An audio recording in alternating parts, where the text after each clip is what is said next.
এখন আমি আপনাদের সাথে শেয়ার করছি সম্পূর্ণ নিরামিষভাবে করে নেওয়া দুর্দান্ত সুস্বাদু একটি নিরামিষ রেসিপি।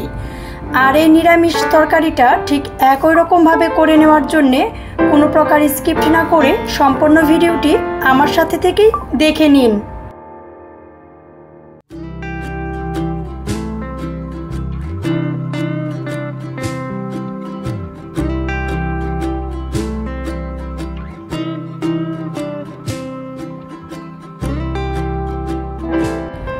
সম্পূর্ণ নিরামিষভাবে এই রেসিপিটি করে নেওয়ার জন্যে বেশ অনেকগুলো ধুন্দুল ঠিক এরকমভাবে পিস করে কেটে নিয়েছি।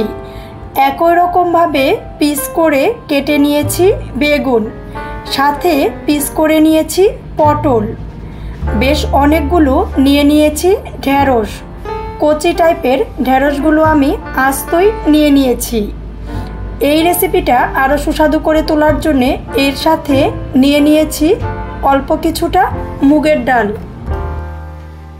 এর সাথে আরও নিয়ে নিয়েছি বেশ অনেকগুলো পেঁপে, সাথে নিয়েছি নারিকেলি কচু আর নিয়েছি আলু। এর সাথে আরও নিয়ে নিয়েছি ডগাসহ পুঁই পাতা। আমি আমার পছন্দ অনুযায়ী সবজিগুলো নিয়ে নিয়েছি। আপনি আপনার পছন্দ মতো সবজি দিয়ে এই রেসিপিটি করে নিতে পারেন। সম্পূর্ণ নিরামিষভাবে এই রেসিপিটি করে নেওয়ার জন্য একটি প্যান নিয়ে প্যানটা গরম হয়ে গেলে দিয়ে দিচ্ছি তেল।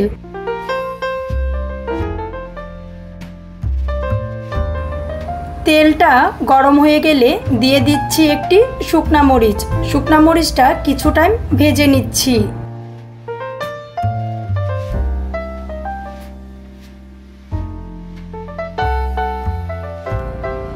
এর সাথে দিয়ে দিচ্ছি পাঁচফোড়ন।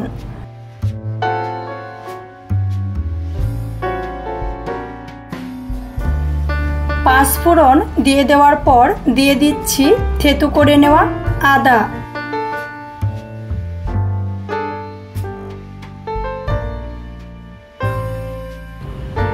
অল্প সময় ভেজে নিয়ে দিয়ে দিচ্ছি পেঁপে, কচু আর আলু। শক্ত সবজিগুলো আগে দিয়ে নিচ্ছি, এগুলো আমি বেশ কিছু টাইম ভেজে নিব।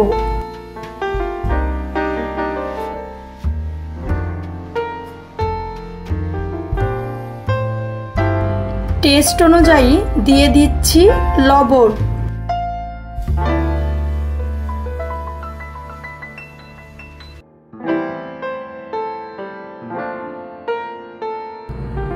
সবজিগুলো বেশ কিছু টাইম ভেজে নেওয়ার পর মুগের ডালগুলো দিয়ে দিচ্ছি। মুগের ডাল দিয়ে সবজির সাথে বেশ খানিকটা সময় ভেজে নিব।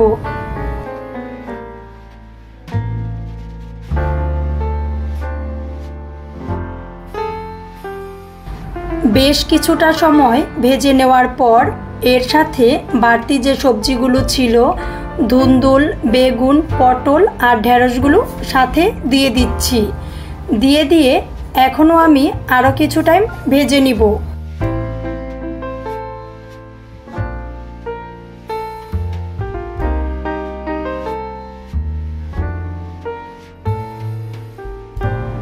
বেশ অনেকটা সময় নিয়ে সবজিগুলো খুব ভালো করে ভেজে নিতে হবে। এই রান্নাটা করে নিতে খুব বেশি তাড়াহুড়া করা যাবে না, ঠিক একই রকমভাবে খুব ভালো করে সবজিগুলো ভেজে নিতে হবে, না হলে কিন্তু পারফেক্ট টেস্টটা পাওয়া যাবে না। সবজিগুলো খুব ভালো করে ভেজে নেওয়ার পর দিয়ে দিচ্ছি অল্প পরিমাণে জল। সুস্বাদু করে এই রেসিপিটা করে নেওয়ার জন্যে আমি কিন্তু বাটা মশলা ব্যবহার করছি। দিয়ে দিচ্ছি হাফ চামচ হলুদের বাটা।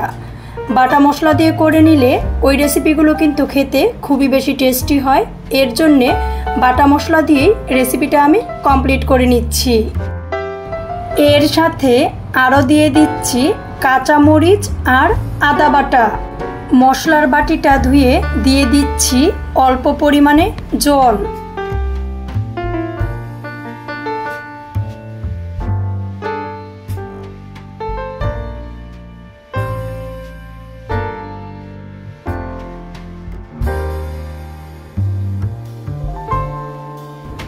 মশলাগুলো সবজির সাথে খুব ভালো করে মিশিয়ে নেওয়ার পর একটি ঢাকনা দিয়ে ঢেকে দিচ্ছি 2 থেকে 3 মিনিটের জন্যে।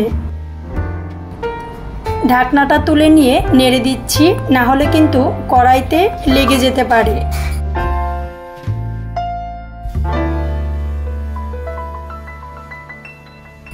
বেশ অনেকটা সময় নিয়ে খুব ভালো করে কষিয়ে নেওয়ার পর এখন দিয়ে দিচ্ছি পুঁইয়ের ডগা আর পাতাগুলো। চুলার আঁচ কিন্তু মোটেও খুব বেশি বাড়ানো যাবে না, মিডিয়াম লো আঁচে রেখে রান্নাটা করে নিতে হবে।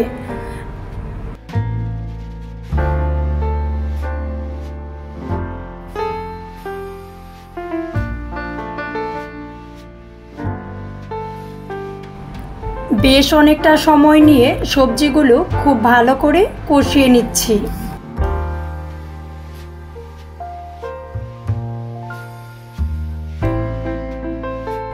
সবজিগুলো খুব ভালো করে কষিয়ে নেওয়া শেষ হয়ে গেলে দিয়ে দিচ্ছি জল।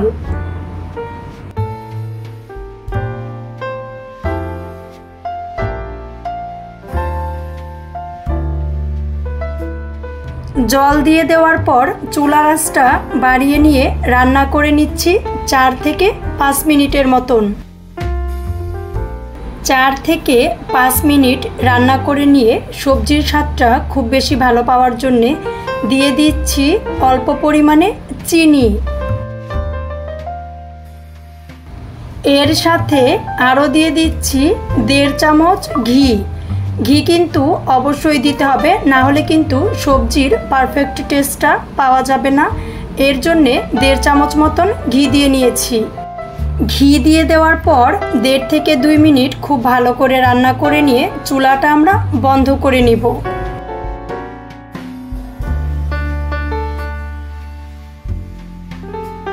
সম্পূর্ণ নিরামিষভাবে করে নেওয়া এই নিরামিষ রেসিপিটা কিন্তু যে কোনো নিরামিষের দিন আপনি রান্না করে খেতে পারেন।